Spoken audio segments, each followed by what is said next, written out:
Ampire.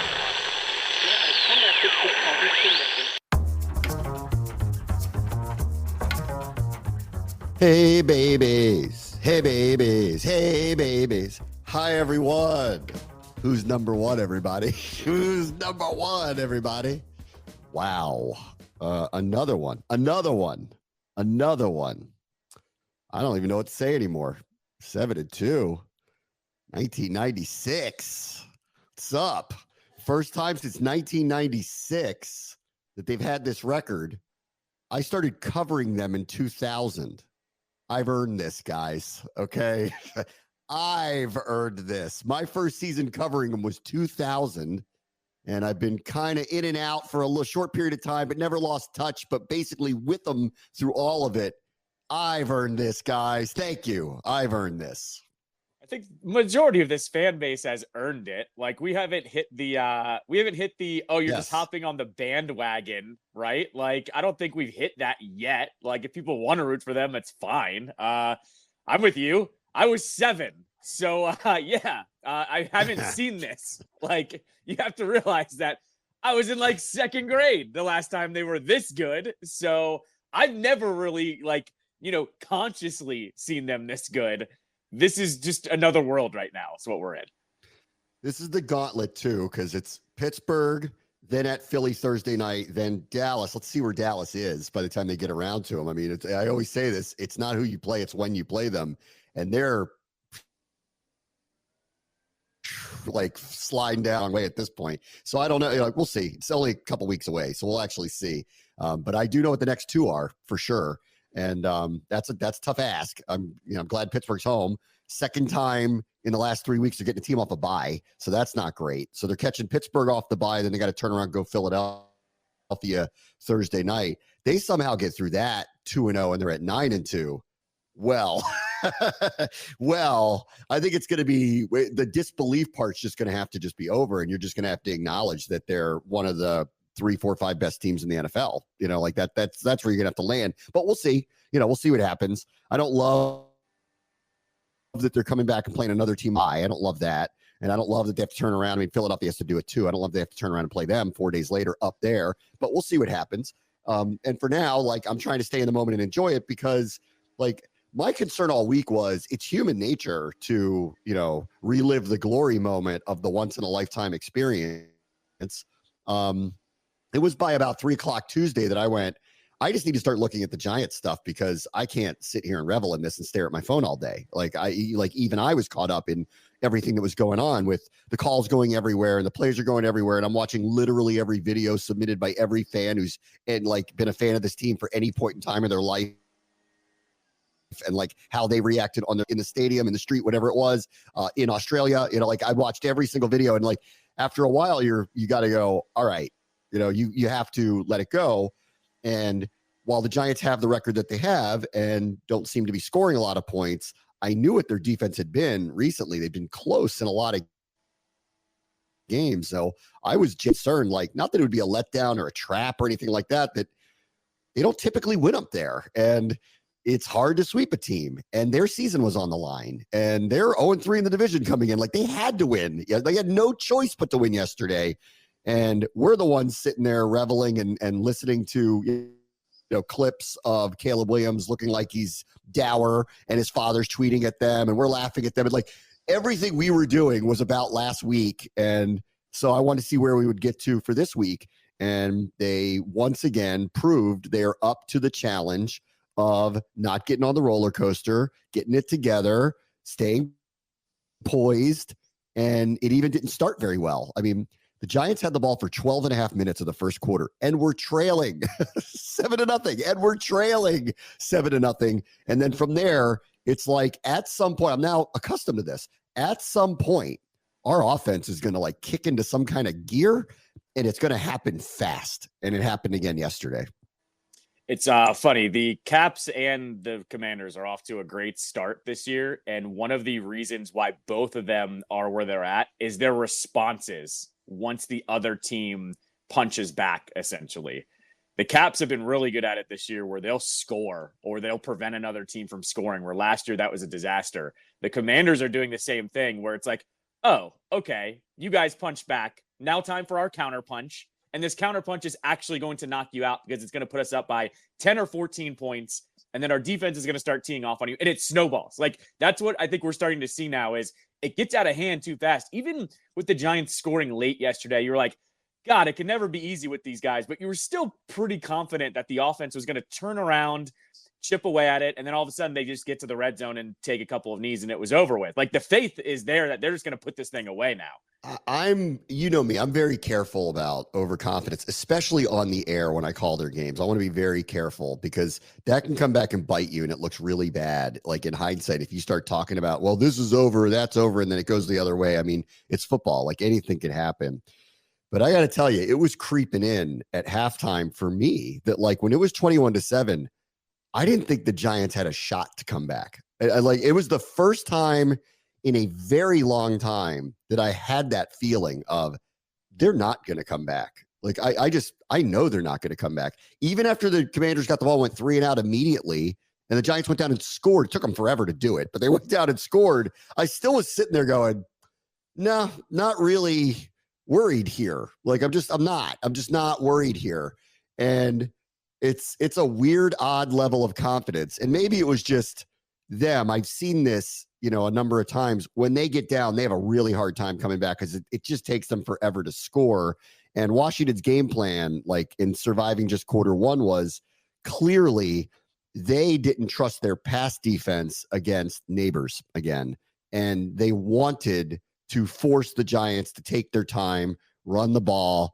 And they ran it very, very well. But they ran this shell defense that just demanded that New York call into run plays. And they did. I think in the first quarter, when we got into the second quarter, it was like run to pass. It was like 15-2, something like that. Like some kind of crazy, really off number. But we were telling them, go ahead and do it. They were to some level of success. In the end, they didn't score. So I guess like last laugh goes to the group that got them to hold down the points, which is all that really matters. And they got the one thing that you can almost guarantee when you play Daniel Jones. If you get him to throw the ball at all, he will give it to you. And they got one big play, and it's kind of all they really needed. They were literally dominated in the first quarter, yet led 7-0, and then hit the throttle when everybody just kind of got into it and it was over. And it was the first time I can remember that I felt like at halftime overly confident that they're not going to blow this lead. And it got a little dicey, but again, I never really felt it going the wrong way. And no, maybe it's just trust in the coaching staff, trust in Jaden. Like, I just don't think they're going to do anything that's going to hurt themselves. And they did it again. And so that's where my confidence is now coming from. I've seen it so many times this year. I trust them. And that's a weird feeling to have with this franchise over the course of since 1996. When have you trusted them against anybody, with a lead? It's crazy. The only thing I will push back on a little bit is in that first half, all I was saying was, why are they not stacking the box and daring Jones to throw it? Because they didn't want to. They told us after the game. They said neighbors lit them up and they were worried about the downfield passing game. And that's why they sat back and let them run the ball. I mean, that's crazy just looking at what Jones had done over the past couple of weeks, because like every time he was forced to pass the ball downfield, he couldn't really do it. But I guess that's them acknowledging their weakness. So, I mean, I'll give them that, I guess. Yes. So yeah, that was my only thing was, and look, this goes back to what we've been talking about all year though. If the Giants, if they were going to win the game and the Commanders were going to let them run the ball, well, once again, complementary football comes into play here. We score too fast. Like, we can go and score in 4 plays if we really want to here.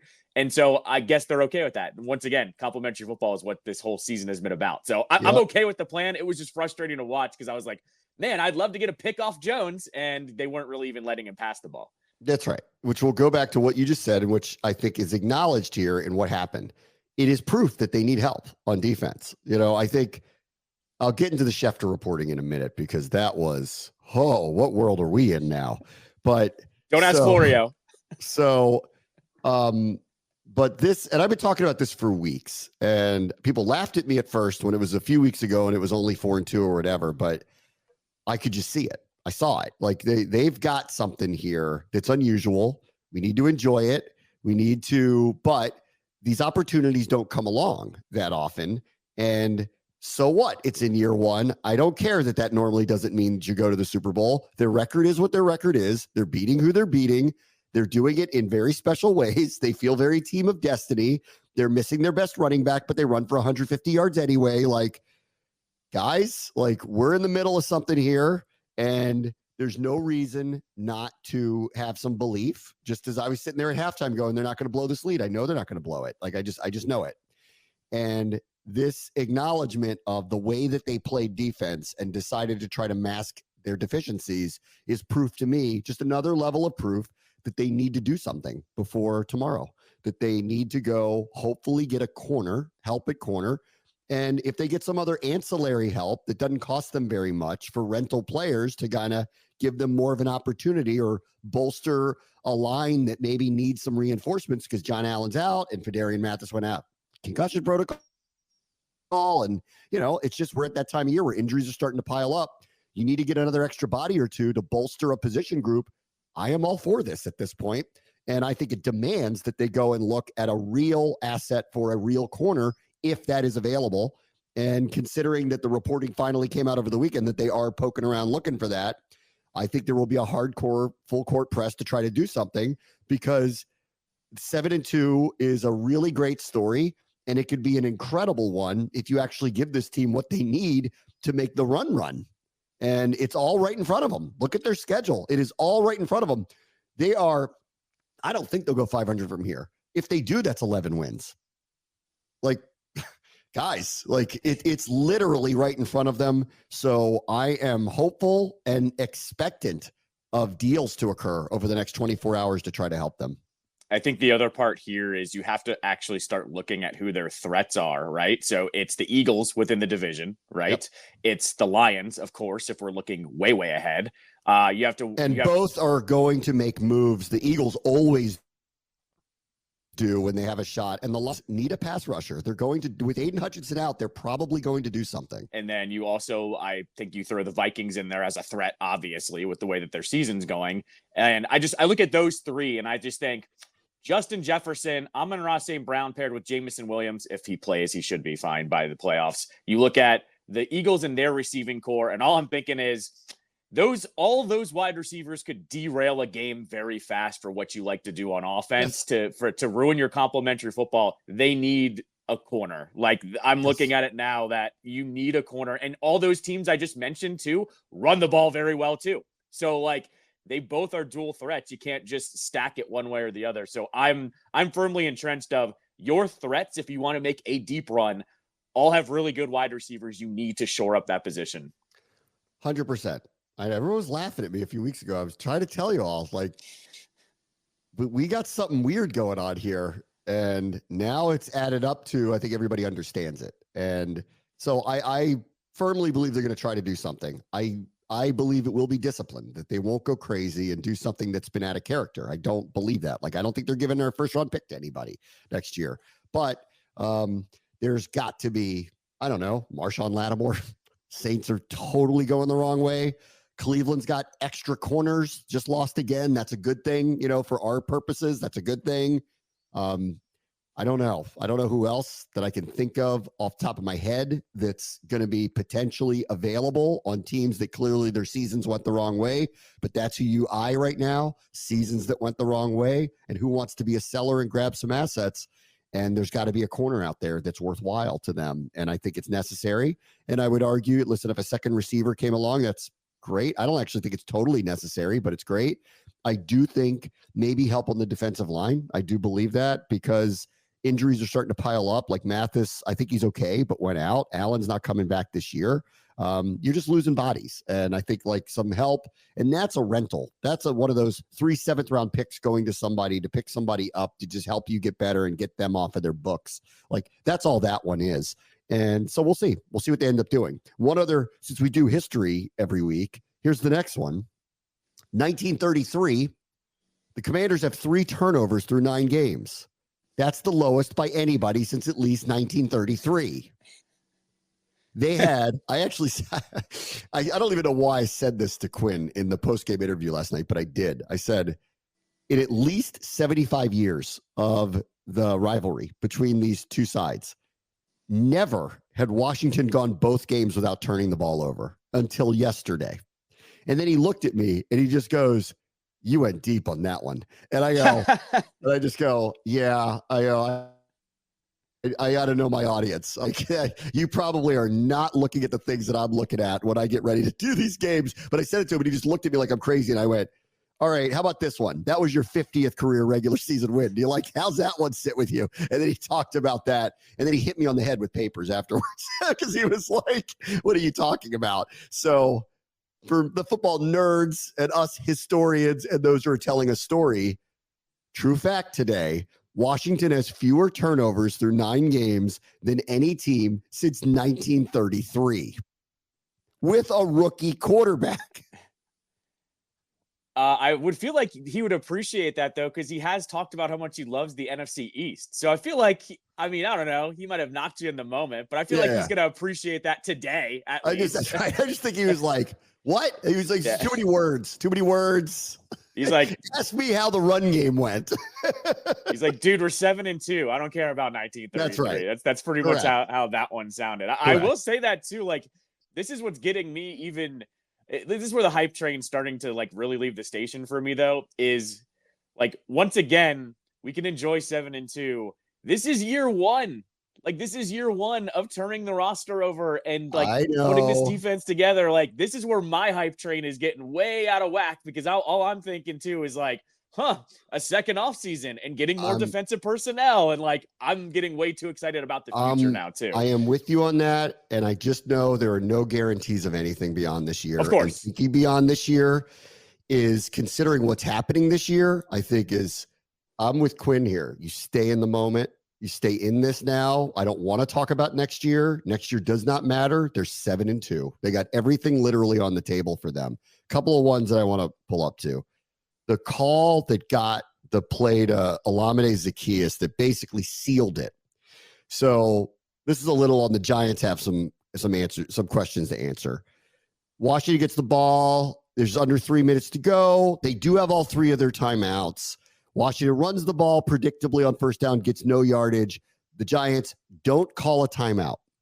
Washington does have to run a play before the 2-minute warning, but with about 2:05, 2:04 on it. If they're cognizant and on it, they're going to realize that, and they do. So at that point, the Giants invited them to throw a pass because the clock's going to stop either way. Why Dayball and them didn't, because they weren't down a field goal, like why they didn't stop the clock earlier when it was 2nd and 9 and force Washington to think about, are we going to make them burn their timeouts or not, is on them. And it's really poor clock management. And it's really, really great situational football to make that call in that moment, knowing worst comes to worst, we don't fool them. I chuck it out of bounds. It's 3rd down. And the clock stopped anyway because it's the 2-minute warning. Instead, the Giants load the box, assume that Washington's going to run the ball to take away a timeout, not recognizing that the clock's not in their favor to do that. And Washington hits them. That's winning football. So that was a great call. Great being in the moment, great realizing what the situation called for, looking up, going, you guys aren't going to call timeout? Really? Okay. Watch this. Great call. Great call. And just, I didn't really understand the decision-making there too of not calling the timeout. I'm always pre-2-minute warning timeout guy over here. That's always been my thought. But what I didn't really understand was you haven't really passed the ball well all game long. You want less time for Jones to work with. I actually just didn't really understand it from every which angle. And then this is just like the other thing that we're spoiled with now. For how many years were we so mad that like the coaching decisions and decision making when it came to these times was so terrible, like between so many head coaches, not just the last one, but so many head coaches. And this one, we finally have a coordinator and a head coach that like actually know what to do. You're going to give us a free play. Watch this. Here's the dagger. Game over. Essentially, it's just we're spoiled. We're spoiled right now. That's what it is. It was amazing. The other one too is I haven't even mentioned him yet. So Jaden Daniels. Okay. 3rd and 18 makes a play to De'Ami Brown. If the Giants could tackle, the next play doesn't happen because all they were trying to do is get into field goal range. But credit Brown for making a great play, making a couple people miss, shedding a tackle, getting extra yardage, gives them a first down. The one thing he did wrong was not go out of bounds, but I'm not going to yell about it because to get 3rd and 18 from where he was a miracle in itself. Just kind of happens. They have to burn the final timeout. They've got 1, maybe 2 shots at the end zone.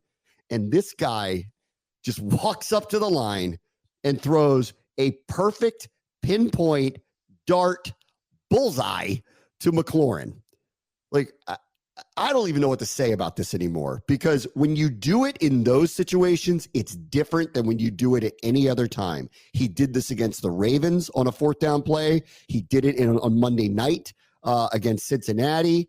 Obviously, the Hail Mary is otherworldly, but I think about how he threw it 65 yards and it landed exactly where it needed to land. So he made the luck happen. This guy, and he shrugs when you ask him about it. Like, I don't know, man. I just threw it over there. In fact, someone asked him afterwards, like, that throw, that was amazing. And he goes, actually, I could have led him a little bit more to this one side. And I'm like, no, you couldn't have, dude.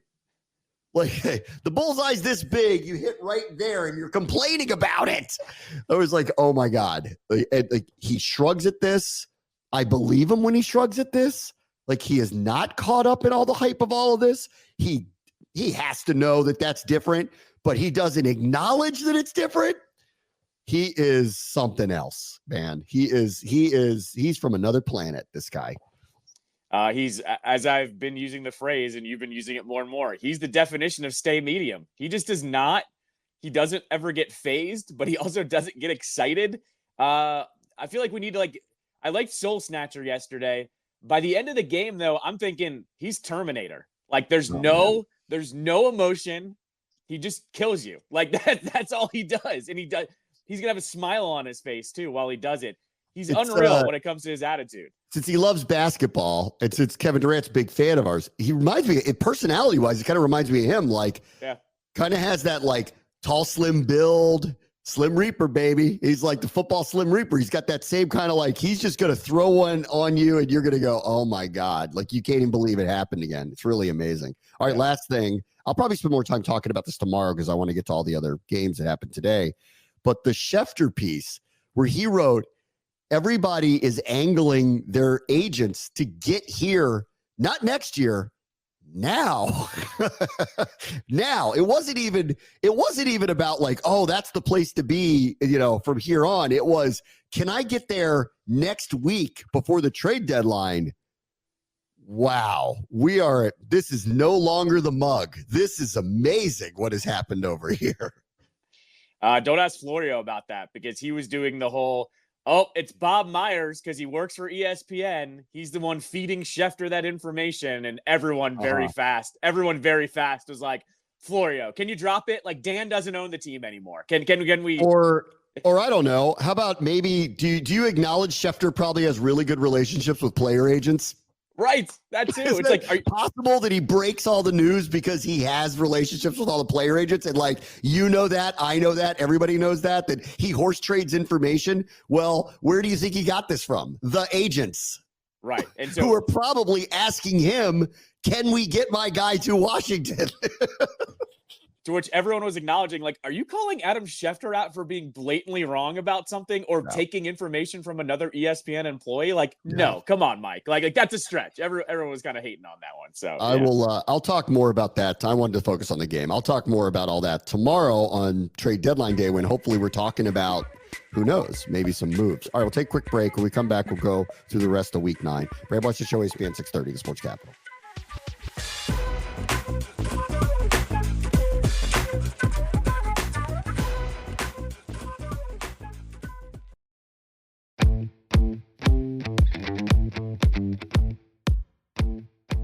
All right, welcome back. Did Dak Prescott say we effing suck on TV yesterday? Did they catch him saying that? Because that's what the lip readers think he said, as they predictably, considering who they're missing on defense, lost to Atlanta. They didn't have their best pass rusher. They didn't have their second best pass rusher. Their defense isn't as good as it was a year ago anyway, even when they play. And, they're a circus down there now. So I figured Kirk would like that. And I'm not surprised that he did. Jerry did some weird interview again in the locker room where he's talking about things from 1992 with Michael Irvin. And so they're clearly not on the same planet as everybody else. And I am glad that we are still a couple weeks away from playing them for the first time, because I got to look at their schedule, but they very easily could be like, their season could be over. I mean, the way they're going right now. And I'm not surprised they lost to Atlanta. We talked about this on Friday. That's just bad setup. Like, you can feel however you want about Kirk and their offense is that window dressing are real, but they're prolific enough to score, and the injuries they have and the way that they're kind of going and their confidence level must be shot. I knew Atlanta was going to win the other day.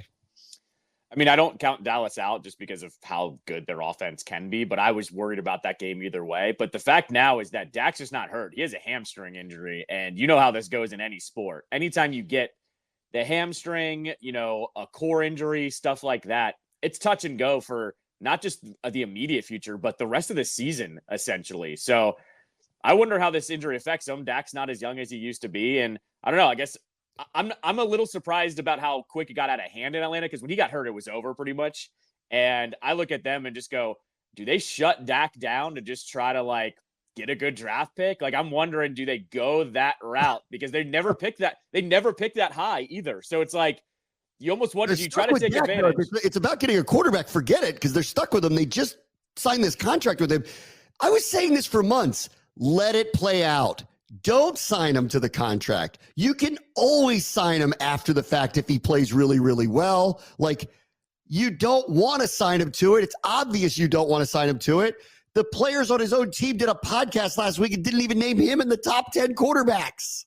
The problem, they got bullied into doing it because everybody on TV laughed at them and said, you don't have to negotiate. And they bullied them into giving him the contract. The CeeDee Lamb one, I didn't understand. He's as good as anybody in the NFL. Why wouldn't you want him? He's young. But Dak, been around the block a million times. I actually kept crediting them with, this is actually smart. Don't give him another $60 million a year for the next 5 years. Let him play it out and see how it goes. And they got bullied into doing it. So even if they do tank, they're not taking a quarterback. Who are they taking? The problem is they bullied themselves. They gave him that stupid void year where he was going to be $40 million on the cap no matter what happened. So they had to re-sign him. So it was their own fault. They weren't just bullied. They bullied themselves into it. It was a thing that the second the new year started, a $40 million dead cap, no matter what happened, was going to hit their cap. That's a ridiculous thing to happen. Yes. Before free agency hits. So he could have gone and tested the market and it would have been $40 million on their cap. They had no choice but to sign him. So that's on them. They weren't bullied. They had a bad contract that they had to re-sign him for, and now they're stuck with him. I mean, it's screaming towards that we're going to have two coaching changes, Dallas and New York in our division, screaming that way. Let's see. This is not a surprise to me that the Bills barely got by the Dolphins, because not unlike what I was talking about with the Commanders and the Giants, don't look at that record. Every year they play each other close. The Fins were good for a couple of years there in the playoffs the last couple of years. Tua's back and playing. I'm not surprised this was close. I'm not surprised the Bills won, but I'm not surprised that it's close at all. And honestly, Miami's season was on the line yesterday, so they kind of had to win. Yeah, this one wasn't surprising. I looked at it the same as us. It's a divisional game. People love to just look at two teams, but then forget that when it's these divisional games, they tend to be a little bit closer. Allen was awesome in the second half, though. I don't know. The first half was a drag. Second half, the Bills were on fire, and he ends up getting the win. That's what good teams do. And they keep winning at home, too. So they can get high enough there to get a home playoff game. I see them making a deep run. This is weird. There's a reset year, but they're still really good. This is a little of the Bills we're not going to be the suck this year. There's a little bit of that kind of going on. And the Chiefs, albeit undefeated, haven't done it in a way with style points for sure. But I don't want to dismiss it, because in the end, they're always there. Baltimore, I'll get to them in a second, because they looked like Baltimore again yesterday. But the Bills have that little weird feeling of, oh, you guys said we were going to stink, but we never said we were going to stink. You guys just said we were going to stink, and we're kind of back. It does feel like we're not going to be the suck this year a little bit. Red Zone specials. Bengals and Chargers get chalk wins. Harbaugh's got a shot at the playoffs with that team, which is pretty amazing. Bengals win big, not surprising. Raiders fire a bunch of dudes after that happens. And then the Titans beat the Patriots in the game that really doesn't matter at all. So we got chalk wins there. Bengals, I guess, season's still kind of alive. I guess they could go on a run if Burrow gets hot. Chargers are, so listen, they're well coached. You say what you want about Harbaugh. The guy's a good coach. I don't think in the end that they're a serious contender with that roster and the way that they play, but they're way better coached than what they had before that. It's way steadier. It may not be pretty, but they're winning. And the Titans-Patriots game was a waste of time. I did almost call that game though. The Titans won it in overtime, but I was going Patriots the whole way because I'm a Titans hater this year. So almost had that upset. Almost.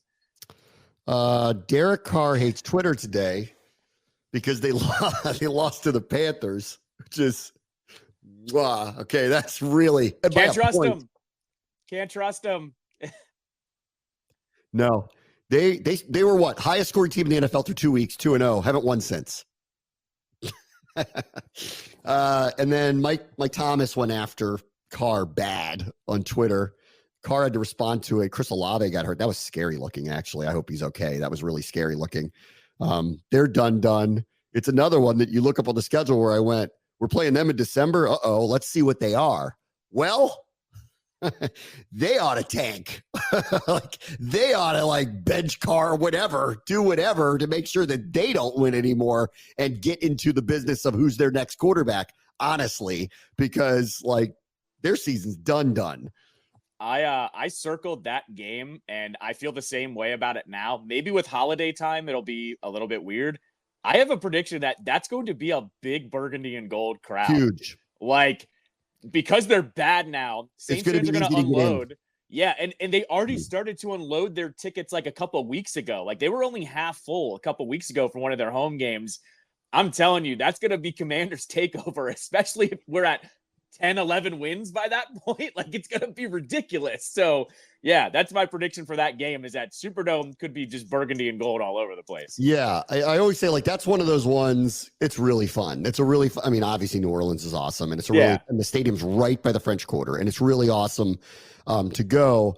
But what makes it fun is when all the Saints fans show up. You go, it might be a very different experience if it's just overrun by our fans. There were a lot of people burgundy and gold yesterday, by the way. Not a surprise up in New York that there were. I'm very interested to see how many people get into that game on Thursday night against Philadelphia. I'm very interested to see that one. Yeah. This one was, we are who we thought they were for both sides. The Ravens killed Denver. I don't buy Denver. I know they have a pretty good record. I trust that Sean Payton is a good coach. Piece of work, but good coach. I don't buy that Bo Nix is Jaden Daniels. He's not having that kind of season. I don't look at their roster and go, ooh, they're dangerous. They've been underestimated. The Ravens, after last week, and they do this once a year now, where you go, what? It's actually twice this year. They lost to the Raiders and the Browns, where you're like, what?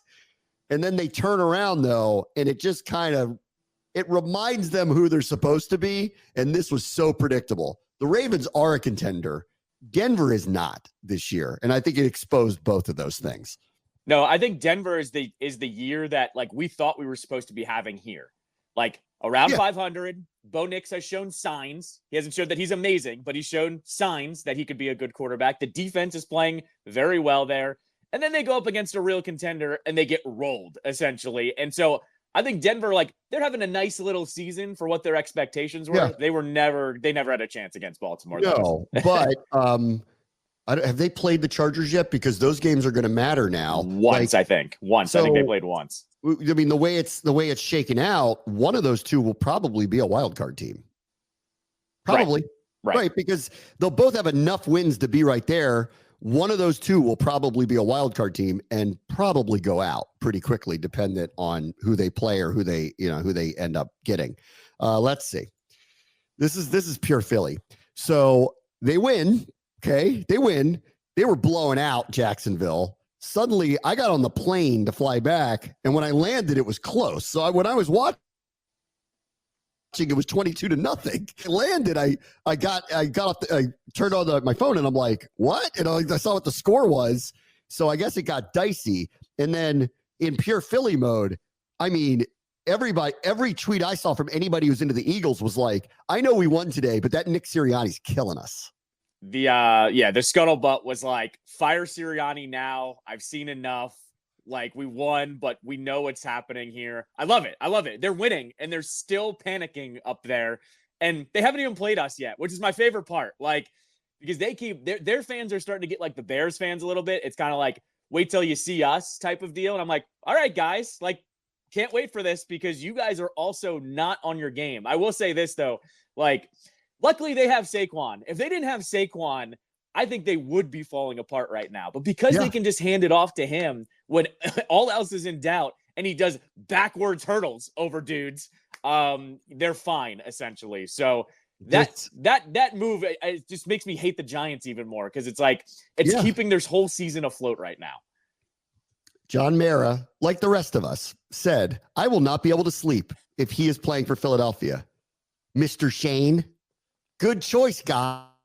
Over, I don't know what it was, $1 million, some like stupid amount of money where you could have kept him. Ridiculous. Yeah. But we'll see.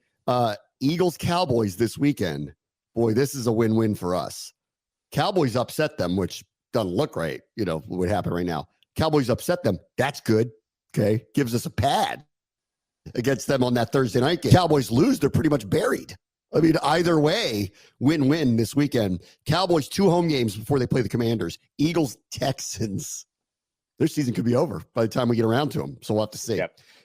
We did break the Bears. They are officially broken.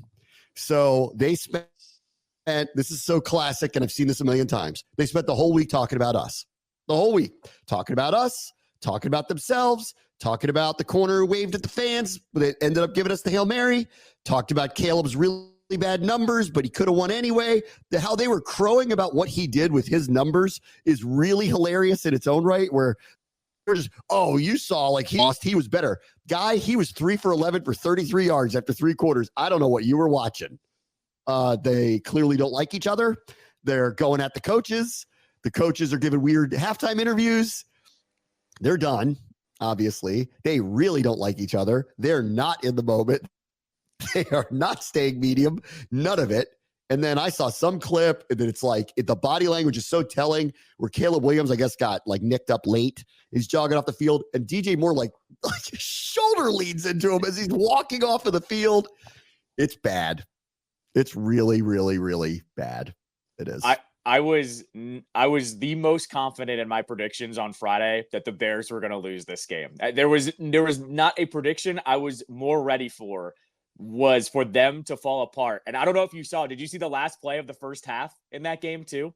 Yeah. There was like 9 seconds left and they gave up a 52-yard touchdown run, whatever it was. And I'm like, all right, guys, what is going on? Serious question. What's worse defense, that or the Hail Mary? And that's a serious question. That 100%. The Hail Mary is like the Hail Mary is you're sending everybody back and you're just hoping for the best. It's chaos. That's not explainable. No, it's not explainable. No, the Hail Mary is chaos. It's 99% chaos and 1% organization. And it happened to work last week. That is actually just playing your base defense, and they couldn't do that. The second that play happened, I was like, "Oh, they're finished. Like they're not coming back from that." And I don't know if I don't think they scored the rest of the game. If they did, it was a garbage. Right. It was garbage. And their division's too good. So see you in 2025, guys. Like, yeah, I mean, well, they have too many hard division games that they have to play. Not unlike Philly, where everybody was going fire Sirianni. All the Bears fans yesterday it was amazing because I had to do the old Twitter search, and it was like, you draft a #1 overall quarterback and you hold over Eberflus. Who could have seen this disaster coming? Like, and everyone was like, yeah, duh. Why didn't you just hit the reset button? So stupid. So stupid. Lions and Rams both send messages yesterday. It's a good win for Detroit up in Green Bay. I know Jordan Love was banged up, but they held him to 14 points. That's a heck of a win for them without Aiden Hutchinson. And I thought this Rams game would be, go look at their schedule. I know they started really slow. If they won in Seattle, so separate themselves from Seattle, it could be a rocket ship for them towards winning the NFC West. The 49ers are still really banged up, and their schedule, I don't have it in front of me, but if you go look at it, it's very, very, very favorable. So I think that like they're both going to kind of ascend up, and the Rams are going to be shooting towards winning the NFC West this year. And then this one I've come up with, Flacco ain't summoning the magic again. In hindsight, that Cleveland defense was so good a year ago that I think it's set up for him to be successful with that offense. They have pretty good players over there. That's not the case here with this team.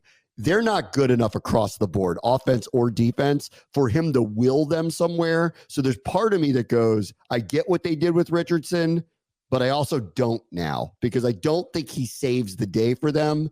And I do wonder if this happens another week or two, that they just say, you know what, let's go back to Richardson and let him play again. So that's why I think the coach should put his ego aside, because I know he said this is a long-term thing. I would put his ego aside and go, if this goes wrong for another couple of weeks, to go, we need to play Richardson, and maybe they'll do that. I think the skill position groups are totally different too. We always say this about Indianapolis. How are they satisfied with those wide receivers? I don't really understand it. So you look at Cleveland. Cleveland had at the time Cooper, Landry, Njoku at tight end, Chubb at running back. They were very dynamic. So Flacco could get it done with that. Taylor is not really the same good player. line. Yeah, Taylor is not the same player he was 2 years ago for Indianapolis. The wide receivers aren't good. The tight end's not that good. This is predictable. Their skill position group isn't what Cleveland was. Flacco could just get the ball to those guys and they would perform. And you're right. The defense was elite last year. Not the same team. I'm with you. Give this 2 weeks and Richardson's probably back in there. They probably should. It probably would be the right thing to do for the team, to let him play more, let him play more. So we'll see how it goes. All right, we'll take a quick break. We're going to watch the show ESPN 630, the Sports Capital.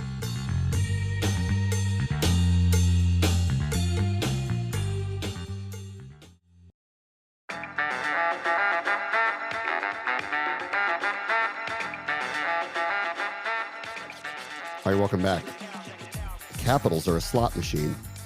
They score a lot of goals. They didn't yesterday, but that was second of a back-to-back after they scored 5 in the first period against Columbus and then cruised to a win there. Old Vetchkin is getting his sea legs back all of a sudden. This team are they the highest scoring team in the NHL? They must be.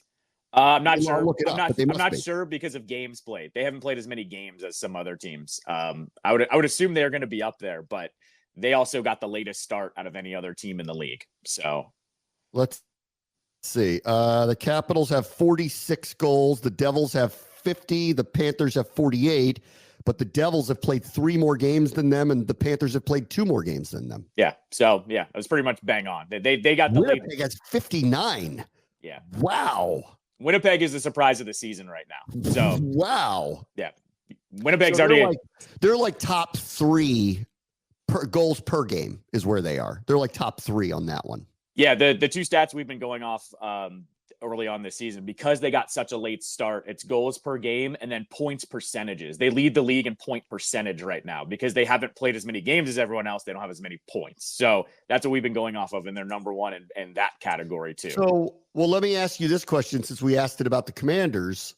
Is this sustainable? Do you think that, or is this because I think we're in I don't believe my eyes with the amount of goals that they're scoring. I mean, this week was nuts between the Rangers game. Who was it that they scored 7 on Columbus, or somebody else? They scored a bunch of goals on Montreal that they shredded. Is this sustainable? I would normally say no, but it's who's performing, and it goes all the way back to what I talked to you about last season. Remember when McMichael and Protas were playing all those games last year, and they were kind of up and down? Well, guess who's driving the play for this first couple of weeks of the season, this first month of the season, essentially? Protas and McMichael. Those 2 guys are the ones that have really stepped up and all of a sudden have all this production. McMichael's their best player right now. Period. There's no better player on the Capitals than Connor McMichael right now. He got another goal over the weekend against Columbus. He got 2 goals over Columbus. And he's been awesome, not only scoring, but also playmaking. Pierre-Luc Dubois, I'll keep saying it, He's not showing up on the score sheet, but he's making things happen. He's being a playmaker. He's facilitating play. The McMichael, Dubois, Wilson line is sustainable. And then you go to that top line with Strome, Ovechkin, and Protas. And I'm telling you, that line is going too. Ovechkin, you call him old Ovechkin. He's vintage Ovechkin right now. He looks like from 10 years ago, the way that he's scoring a little bit. And what's happening is they're not getting the ice time of a number one line, which is perfectly fine because of that line I was just talking about. The only line that is really not performing is the third line. And he keeps tweaking at it a little bit, but they can kind of figure that out. The fourth line's also really good once again. Nick Dowd, it doesn't matter who he's playing with. They play really well. So you even look at last night where they lost 4-2, but one of those was an empty netter. They were down 3-2, couldn't get anything going in the third period, predictably on the back end of a back-to-back against a really good team, but they didn't let it get out of hand. Last year's when it would be weird and really ugly, where Carolina would drop 6 on them. And you just got to be like, oh, God, like it's one of those games. The fact that they even held their own last night is a very good sign. It's definitely sustainable. I told you 2 weeks ago I was starting to get the good feelings over here. So, all right. I am aware that the Wizards played in Mexico and lost. Just saying it. I'm aware. Let's see. Good job by the Spirit. Got the 2 seed, knocked off North Carolina, Bay FC Sunday in what could be the first of 2 home playoff games. If they are to win, they will host the semifinals. The finals are played at, well, it's not a neutral site. It's a Kansas City stadium. So Kansas City could technically be in it, but it would be a neutral site if it's 2 other teams. But they've kept it together despite a ton of injuries down the line here. So really, great job by the Spirit to beat a team that beats them often, actually. Knock them off, hold on to the 2 seed. And, you know, this feels like they should be in the semifinals. So let's see what happens this weekend. A couple stats here. North Carolina hadn't lost a home game all year. They went in there and beat them the last home game of the year. So impressive there. Some end of the season stats too. Croy Bethune led the league in assists and she didn't play the last 2 months. So that's amazing. There was that one. And then this was one that I like. I think we need to throw out. Tara Mickione was the Iron Woman for the Spirit. She did not miss an entire minute of the entire season. She was like one of 7 or 8 players. How about this one too, though? Aubrey Kingsbury should have been an Iron Woman, but she got that red card in the last minute of the first game of the season. It was the only, and they rescinded that red card too. She does not get an Iron Woman accolade because of that, which I think is like such BS, but she's also been a rock for them, of course, back there at goal. So last thing, Bucks Chiefs tonight. I like Kansas City. The Bucks style of defense has gone out of favor this year. They've been roasted. They're missing their guys on offense again. Kansas City rolls tonight. 27-17, 30-17, something like that. I'll take it down a notch because the Chiefs aren't killing people these days. Give me like 23-17. They'll win. It'll be in hand, but it'll be close because that's what the Chiefs have been doing all season long. All right. See you tomorrow. Bram watch the show. ESPN 630, the Sports Capital.